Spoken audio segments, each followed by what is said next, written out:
បាទសួស្តីបងប្អូនទាំងអស់គ្នាស្វាគមន៍មកកាន់ channel របស់រូបខ្ញុំបាទចឹងចំពោះវីដេអូនេះដែរគឺខ្ញុំនឹងមកបង្ហាញជូនបងប្អូនទាំងអស់គ្នាពីរបៀបរកលុយជាមួយនឹង website មួយដែលទើបតែនឹងចេញទេបាទចឹង website នេះគឺមានឈ្មោះថា Askdaraz បាទចឹង website នេះគឺវាមានលក្ខណៈប្រហាក់ប្រហែលឬក៏ស្រដៀងជាមួយនឹង app មួយដែលមានឈ្មោះថាទៅឆាតដែរដោយការរកលុយនៅលើ website នេះគឺយើងគ្រាន់តែចូលទៅធ្វើការចុច like comment និងផុសរូបតែប៉ុណ្ណោះនោះបងប្អូនទាំងអស់គ្នានឹងអាចធ្វើការសន្សំបន្ទុកដើម្បីអាចដូរជាទឹកប្រាក់បានហើយទឹកប្រាក់ដែលយើងអាចដកចេញពី website នេះគឺចាប់ពី$1ឡើងទៅគឺយើងអាចដកចូលទៅក្នុងកាបូបលុយ PayPal របស់យើងបានហើយបាទចំពោះការរកលុយជាមួយនឹង website មួយនេះគឺល្អមែនទែនហើយចំពោះទឹកប្រាក់ដែលយើងអាចដកចេញគឺយើងឆាប់ដកចេញបានទៀតបាទគឺតែ$1ទេគឺបងប្អូនទាំងអស់គ្នានឹងអាចធ្វើការដកលុយចេញពី website នេះបានផងដែរបាទចឹងគឺចំពោះការរកលុយគឺងាយៗដែលគ្រាន់តែបងប្អូនធ្វើការ like និង comment តែប៉ុណ្ណោះបាទឥឡូវសម្រាប់បងប្អូនទាំងអស់គ្នាដែលចាប់អារម្មណ៍នៅក្នុងការចុះឈ្មោះលេងជាមួយ website មួយនេះគឺបងប្អូនទាំងអស់គ្នាអាចចូលមកចុះឈ្មោះតាមរយៈ link ដែលខ្ញុំនឹងដាក់ជូនបងប្អូននៅខាងក្រោមវីដេអូរបស់ខ្ញុំតែម្ដងបាទអញ្ចឹងសម្រាប់បងប្អូនទាំងអស់គ្នាដែលកំពុងតែតាមដានទស្សនាវីដេអូរបស់ខ្ញុំហើយបងប្អូនទាំងអស់គ្នាចាប់អារម្មណ៍នៅក្នុងការចុះឈ្មោះរកលុយជាមួយនឹង website មួយនេះគឺបងប្អូនទាំងអស់គ្នានឹងឃើញសញ្ញាព្រួញបាញ់ចុះក្រោមនេះមួយអញ្ចឹងបន្តមកទៀតបងប្អូនចុចនៅលើវាមកនោះបងប្អូនទាំងអស់គ្នានឹងឃើញជាមួយទម្រង់បែបនេះបាទអញ្ចឹងបន្តមកទៀតបងប្អូនមើលនៅត្រង់ចំណុចពាក្យមួយថាដែលខ្ញុំដាក់ពាក្យថាចុចនៅលើ link ដើម្បីធ្វើការចុះឈ្មោះបាទអញ្ចឹងបងប្អូននឹងឃើញអក្សរខៀវៗខាងក្រោមនេះអញ្ចឹងបងប្អូនចុចនៅលើវាមកគឺវានឹងបង្ហាញបងប្អូនជាមួយទម្រង់ browser ដែលឲ្យបងប្អូនទាំងអស់គ្នាធ្វើការចុះឈ្មោះជាមួយ website នេះបាទអញ្ចឹងបើសិនបើទូរស័ព្ទដៃរបស់បងប្អូនមាន browser មួយណាគឺបងប្អូនអាចជ្រើសរើស browser មួយហ្នឹងមកដើម្បីធ្វើការចុះឈ្មោះជាមួយវាអញ្ចឹងនៅពេលដែលបងប្អូនចុចលើ browser ណាមួយគឺវានឹងនាំបងប្អូនចូលមកដល់ក្នុងទម្រង់បែបនេះគឺជាទម្រង់ដែលបងប្អូនទាំងអស់គ្នាធ្វើការចុះឈ្មោះរកលុយជាមួយ website មួយនេះតែម្ដងបាទអញ្ចឹងមកដល់ចំណុចខាងលើគឺគេឲ្យបងប្អូនទាំងអស់គ្នាធ្វើការបំពេញហើយបងប្អូនទាំងអស់គ្នាធ្វើការបំពេញជាឈ្មោះរបស់យើងបាទបងប្អូនបំពេញជាឈ្មោះរបស់យើងមកហើយខាងក្រោមនេះគេឲ្យយើងធ្វើការបំពេញជា email ហើយខាងក្រោមនេះទៀតគឺឲ្យបងប្អូនទាំងអស់គ្នាធ្វើការជ្រើសរើសជា password បាទ password យើងអាចប្រើប្រាស់ password ថ្មីក៏បានឬក៏ password របស់ email របស់យើងក៏បានហើយខាងក្រោមពាក្យចំណុចពាក្យថា confirm password នេះគឺបងប្អូនអាចដាក់ password ឲ្យដូចជាមួយ password នៅខាងលើបន្តមកទៀតបងប្អូនធ្វើការជ្រើសរើស page បន្តមកទៀតបងប្អូននៅពេលយើងធ្វើការបំពេញនៅទម្រង់ខាងលើនេះរាល់ហើយបងប្អូនធ្វើការចុច select នៅលើពាក្យថា I'm not the robot នេះមកដើម្បីបំពេញ captcha បាទអញ្ចឹងនៅពេលយើងធ្វើការបំពេញចំណុចខាងលើនេះហើយចាំយើងចុចនៅលើពាក្យថា I'm not the robot នេះមកបាទអញ្ចឹងបងប្អូននឹងឃើញទម្រង់បែបនេះគេនឹងឲ្យបងប្អូនទាំងអស់គ្នាធ្វើការជ្រើសជារូបភាពណានេះគេសួរយើងថាតើចំណោទភ្នំហ្នឹងគេឲ្យយើងជ្រើសជារូបចំណោទភ្នំបាទអញ្ចឹងបងប្អូនអាចចុចមកជារូបដែលចំណោទភ្នំហ្នឹងបងប្អូន select លើវាមកបើគេឲ្យយើងជ្រើសជារូបដែលមានឡានយើងចុចលើឡានហ្នឹងមកបន្ទាប់មកទៀតបងប្អូនចុចលើពាក្យថា verify ខាងក្រោមនេះបាទនោះបងប្អូនអរគ្នានឹងចូលមកដល់ទម្រង់បែបនេះគឺកន្លែងពាក្យថា captcha នឹងគ្រីសបាទអញ្ចឹងខ្ញុំសូមបញ្ជាក់មួយសារទៀតនៅពេលបងប្អូនធ្វើការបំពេញខាងលើនេះអស់ចាំយើងចុចលើពាក្យថា I'm not a robot បាទអញ្ចឹងនេះគឺជាទម្រង់ដែលយើងធ្វើការបំពេញអញ្ចឹងខាងលើនេះជា username បងប្អូនអាចបំពេញជាឈ្មោះរបស់យើងផ្ទាល់ក៏បានឬក៏ឈ្មោះអ្វីផ្សេងក៏បានដែរតែបងប្អូនអរគ្នាអាចគិតថាជាឈ្មោះដែលយើងងាយស្រួលចាំណាហើយខាងក្រោមគឺជា email របស់យើងហើយចំណុចពាក្យថា password យើងអាចបង្កើតថ្មីក៏បានឬក៏ជា password របស់ email របស់យើងផ្ទាល់ក៏បានដែរហើយត្រង់ចំណុចពាក្យថា confirm password គឺយើងត្រូវតែដាក់ password ឲ្យដូចជាមួយ password នៅខាងលើហើយចំពោះ gender នេះគឺគេឲ្យយើងធ្វើការជ្រើសភេទបើយើងភេទស្រីយើងដាក់ female មកបើយើងភេទប្រុសយើងដាក់ male មកបាទអញ្ចឹងបន្ទាប់ពីយើងធ្វើការបំពេញទម្រង់ខាងលើនេះរាល់ហើយបងប្អូនត្រូវតែចុចសញ្ញាគ្រីសត្រង់ចំណុចនេះមួយទៀតត្រង់ពាក្យថា by creating your account បងប្អូនចុចដៃនឹងគ្រីសឲ្យលោតចេញគ្រីសចឹងមកបន្តមកទៀតបងប្អូនចុចលើពាក្យថា let's go តែម្ដង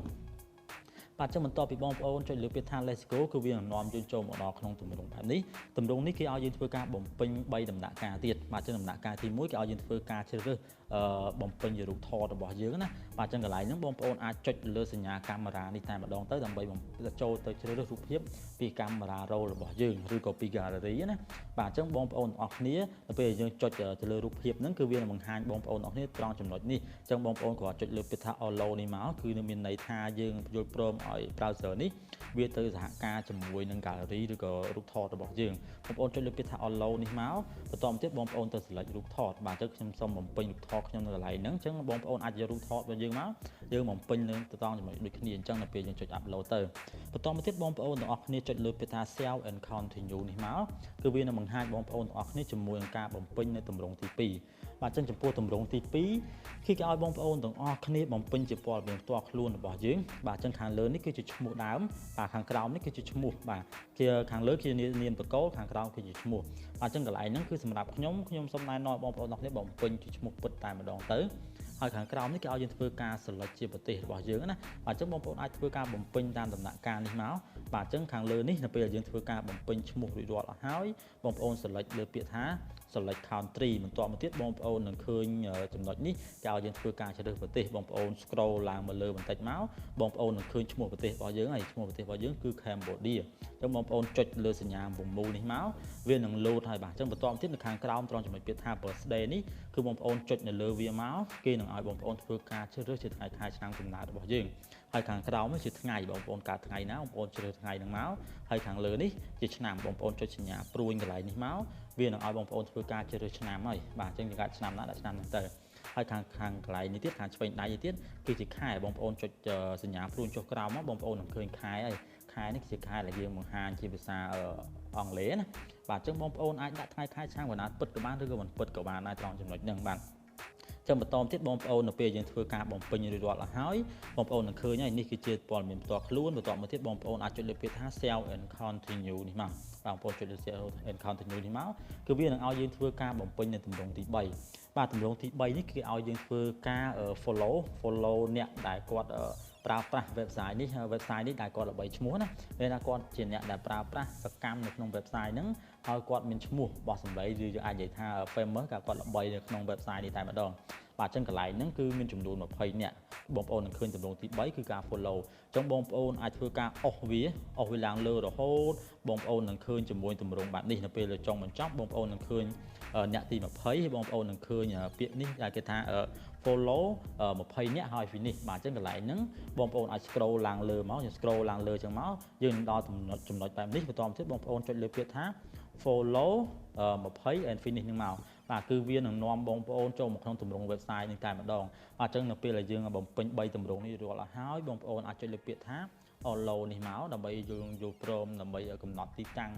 ឲ្យ website គេដឹងពីទីតាំងរបស់យើងណាបាទអញ្ចឹងកន្លែងហ្នឹងគឺអត់មានបញ្ហាអីទេអញ្ចឹងបងប្អូនគ្រាន់ចុចពាក្យថា follow គឺយើងនឹងចូលមកដល់ក្នុងទម្រង់នៃ website នេះតែម្ដងបាទឥឡូវឃើញថាយើងបានចូលមកដល់ក្នុងទម្រង់នៃ website នេះហើយបាទអញ្ចឹង website នេះគឺមានលក្ខណៈប្រហាក់ប្រហែលឬក៏ស្តៀងជាមួយនឹង Facebook ឬក៏កម្មវិធីទៅឆាតដែរបាទអញ្ចឹងគ្រាន់ថា website នេះគឺយើងអាចរកលុយបានដូចជាមួយនឹងកម្មវិធីទៅឆាតប៉ុន្តែ Facebook យើងអាចរកលុយបានទេអញ្ចឹងបងប្អូន scroll ឡើងលើមកបងប្អូននឹងឃើញមានប្រជាជនខ្មែរយើងឬក៏បរទេសគាត់លេងជាមួយនឹង website នេះច្រើនមែនទែនហើយមានអ្នកខ្លះក៏គាត់ដកលុយបានរួចហើយជាមួយនឹង website មួយនេះហើយឥឡូវខ្ញុំនឹងបង្ហាញពីរបៀបនៃការរកលុយជាមួយនឹង website មួយនេះតែម្ដងបាទអញ្ចឹងបងប្អូនទាំងអស់គ្នាអាចចុចទៅលើសញ្ញា icon ឬក៏ profile របស់យើងខាងលើនេះមកខាងស្ដាំដៃបងប្អូនចុចលើវាមកបន្ទាប់មកទៀតបងប្អូន scroll ចុះបងប្អូន scroll ឡើងលើបងប្អូននឹងឃើញសញ្ញាមួយដែលគេដាក់ថាពាក្យថា setting បងប្អូនចុចលើពាក្យថា setting នេះមកបន្ទាប់មកទៀតបងប្អូន scroll ឡើងលើបាទនេះគឺជាព័ត៌មានផ្ទាល់ខ្លួនទេអញ្ចឹងខ្ញុំអត់សូមបង្ហាញទេបាទកន្លែងខាងលើហ្នឹងបើអញ្ចឹងបងប្អូនចូលមកដល់ចំណុចនេះបងប្អូន select ពាក្យថា earning បងប្អូននឹងឃើញពាក្យមួយដែលគេដាក់ថា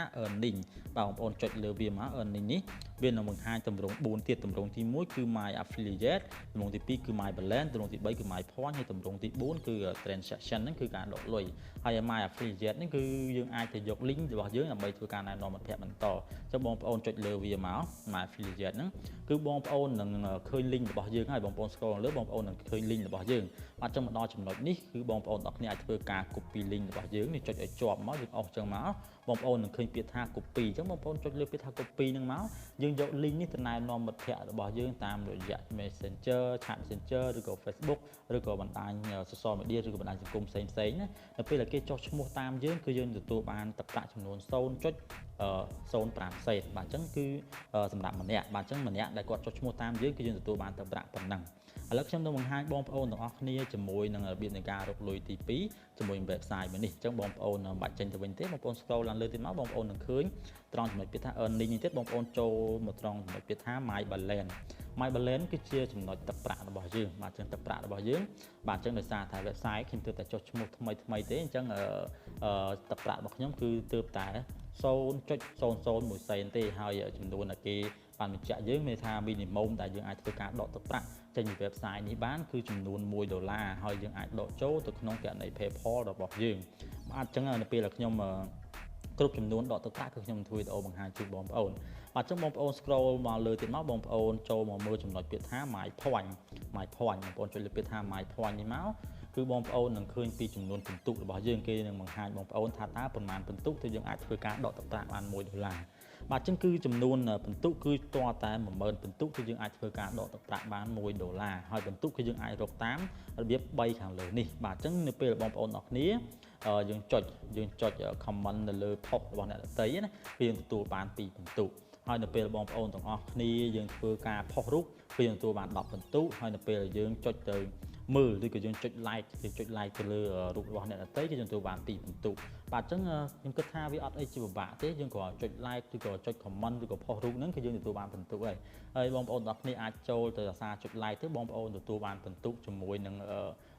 website នេះហើយបាទហើយពិន្ទុយើងអាចធ្វើការដកលុយបានហើយត្រង់ចំណុចពាក្យថា transaction នេះគឺជាចំណុចដែលយើងអាចចូលធ្វើការបន្ថែមព័ត៌មានផ្សេងនៅក្នុង website របស់យើងណាបាទអញ្ចឹងកន្លែងហ្នឹងវាអត់សូវសំខាន់ប្រហែលទេបាទអញ្ចឹងបងប្អូនទាំងអស់គ្នាអាចចូលក្នុង home យើងវិញមក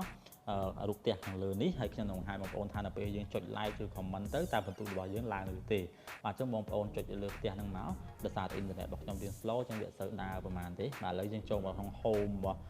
website របស់យើងវិញហើយបាទអញ្ចឹងមកដល់ចំណុចនេះគឺបងប្អូនទាំងអស់គ្នារត់នៅពេលអ៊ីនធឺណិតរបស់យើងវា full ទៅឬក៏វាដើរលឿនកន្លែងនេះគឺវាលោតលឿនទេវាលោតនៅក្នុង Facebook អញ្ចឹងយើងអាចធ្វើការ like ឬក៏ comment រូបអ្នកដទៃទៅដើម្បីយើងទទួលបានពិន្ទុជាមួយ website នេះបាទឥឡូវយើងចូលមកពីរបៀបនៃការរកលុយជាមួយ website នេះតែម្ដងបាទឥឡូវសម្រាប់បងប្អូនទាំងអស់គ្នាដែលចង់ធ្វើការផុសរូបបាទបងប្អូនចង់ធ្វើការផុសរូបបងប្អូននឹងឃើញជាមួយទម្រង់បែបនេះបាទអញ្ចឹងមកដល់ទម្រង់បែបនេះបងប្អូនអាចចុចទៅលើកន្លែងនេះមកបាទបងប្អូនចុចកន្លែងហ្នឹងមកគឺវានឹងបង្ហាញបងប្អូនជាមួយនឹងរូបភាពរបស់យើងណារូបភាពនៅក្នុង gallery របស់យើងអញ្ចឹងបងប្អូនអាច select រូបភាពណាមួយក៏បានដែរតែបងប្អូនចង់ធ្វើការផុសបាទអញ្ចឹងខ្ញុំសូម select រូបភាពប្រាសាទអង្គរវត្តរបស់យើងតែម្ដងទៅបន្តមកទៀតបងប្អូនចុចលើពាក្យថា done បាទអញ្ចឹងបន្តមកទៀតបងប្អូនចុចលើពាក្យថា share ខាងក្រោមនេះឬក៏បងប្អូនអាចសរសេរបន្ថែមជា caption ខាងលើក៏បានដែរបងប្អូនដាក់ថា my country បាទ my country យើងកន្លែងចេះតែសរសេរទៅបាទសរសេរទៅ my country បន្តទៀតបងប្អូនចុចលើពាក្យថា share មកបាទអញ្ចឹងចំពោះការ share ហ្នឹងគឺយើងចំពោះការផុសរូបម្ដងគឺយើងទទួលបាន10ពិន្ទុបាទអញ្ចឹងចំពោះការផុសរូបគឺយើងទទួលបានពិន្ទុច្រើនគួរសមដែរប៉ុន្តែខ្ញុំសូមណែនាំឲ្យបងប្អូនទាំងអស់គ្នាយើងកុំផុសរូបដដែលបើមិនបើយើងផុសរូបដដែលយើងនឹងអាចត្រូវម្ចាស់ website គេធ្វើការ block យើងចោលតែម្ដងព្រោះថា website គេទាមទារឲ្យយើងធ្វើការផុសរូបថ្មីអត់ឲ្យជាន់គ្នាទេបាទអញ្ចឹងយើងគួរតែធ្វើការផុសរូបថ្មីឲ្យជារូបដែលត្រឹមត្រូវមិនមែនជារូបអាភារូបអីចឹងណាបាទអញ្ចឹងចំពោះការផុសរូបម្ដងយើងទទួលបាន10ពិន្ទុហើយចំពោះការ like បងប្អូនទទួលបានចំនួន2ពិន្ទុឥឡូវយើង like គ្រាន់ចុច like ចឹងមកបាទចុច like ចឹងមកដូចយើង like ក្នុង Facebook ចឹងបងប្អូន scroll ឡើងលើបងប្អូនចុច like ទៀតមកបន្តទៀតបងប្អូន scroll ចុច like ទៀតមកហើយយើងចូលទៅ comment នៅក្នុងរូបអ្នកដទៃយើងទទួលបាន2ពិន្ទុដែរយើងចុចលើពាក្យ comment នេះមកយើង comment ពាក្យថាខ្ជូតអីចឹងទៅបាទនេះខ្សែយើង comment ទេហើយបន្តមកទៀតបងប្អូនចុច share វាទៅបាទបងប្អូននឹងធ្វើការ comment ទៅលើគេឥឡូវខ្ញុំនឹងបង្ហាញបងប្អូនយើងចូលទៅមើលពីពិន្ទុរបស់យើងតើវាឡើងឬទេនៅពេលយើងធ្វើការផុសនឹង comment អំបញ្ញមិញហ្នឹងបាទយើងចូលក្នុងរូប profile របស់យើងដដែលមកបន្តមកទៀតបងប្អូន scroll ចូលរកពាក្យថា setting នេះមកបន្តមកទៀតបងប្អូនយកពាក្យថាចូលខាងលើយើងយកពាក្យថា earning ដដែល earning បន្ទាប់មកយើងចូលទៅយកពាក្យថា my point នៅ my point របស់យើងហ្នឹងបាទអញ្ចឹងបងប្អូននឹងឃើញហើយពេលយើងចុះឈ្មោះដំបូងគឺខ្ញុំទទួលបានតែ10ពិន្ទុទេឥឡូវយើងទទួលបាន28ពិន្ទុហើយពិន្ទុរបស់យើងហ្នឹងនៅពេលយើងគ្រប់ចំនួន10000ពិន្ទុគឺយើងអាចធ្វើការដកទៅប្រាក់បាន$1ហើយយើងចូលទៅមើលថាតើ28ពិន្ទុហ្នឹងវាស្មើនឹងទឹកប្រាក់ប៉ុន្មានបងប្អូនអាចចុចលើពាក្យថានេះ my earning នេះបងប្អូនចុចលើពាក្យថា my earning ហ្នឹងមកគឺវាចូលទៅមើលពីពិន្ទុរបស់យើងហើយបងប្អូន scroll មកបងប្អូនឃើញហើយគឺយើងទទួលបានចំនួន0.0028 សេនបាទអញ្ចឹងនេះគឺជារបៀបនៃការរកលុយជាមួយនឹង website វាហ្នឹងគឺងាយតែម្ដងហើយសម្រាប់បងប្អូនទាំងអស់គ្នាដែលចាប់អារម្មណ៍ក្នុងការរកលុយជាមួយ website មួយនេះខ្ញុំគិតថា website នេះជា website មួយដែលល្អហើយវាឆាប់ដកលុយបានអញ្ចឹងបងប្អូនទាំងអស់គ្នាគួរតែងាកមកលេង website អញ្ចឹងទៅទោះជាថាវាមិនអាចរកលុយបានច្រើនលើសលុបក៏ដោយប៉ុន្តែយើងអាចរកលុយបាន$1 $2 $3ក៏យើងអាចសន្សំវាដ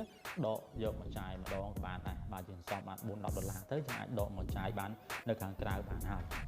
បាទទាំងចំពោះវីដេអូនៃការរកលុយជាមួយ website មួយនេះគឺមិនមែនច្រើនទេខ្ញុំក៏សូមបញ្ចប់វាតែប៉ុណ្្នឹងហើយក៏សូមអរគុណទៅដល់បងប្អូនទាំងអស់គ្នាដែលបានចំណាយពេលដែលមានតម្លៃតាមដានទស្សនាវីដេអូរបស់ខ្ញុំហើយសម្រាប់បងប្អូនដែលចង់បានវីដេអូក្រោយៗពី channel របស់ខ្ញុំសូមមេត្តាចុច like subscribe និងចុចរូបកណ្ដឹងដើម្បីទទួលបានវីដេអូក្រោយៗពី channel របស់ខ្ញុំសូមអរគុណសូមគោរពលា